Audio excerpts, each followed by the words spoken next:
Hello, and welcome to a special episode of Gizmos, Gadgets and Gear.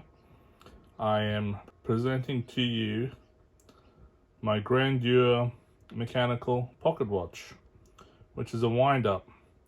This has no intrinsic value, but I worked on a movie set recently, a Western, and all the actors had one with them in their vest coat pockets, and I always wanted to have one.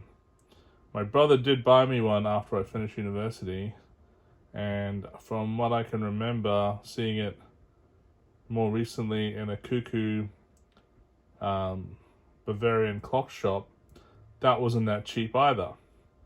So this thing at the moment retails for like $159, but 5 years ago when I got it after working on that movie, I purchased this for sale at $50.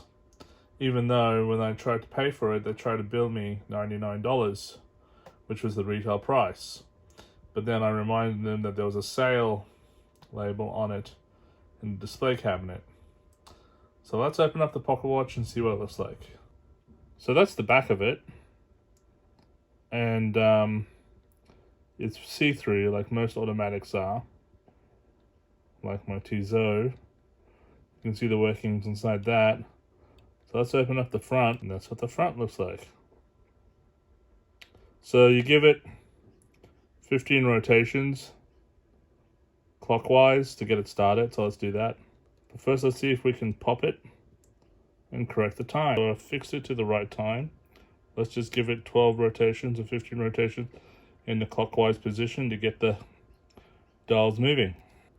So that's 15 rotations, and as you can see, the second hand is going and the spring is moving.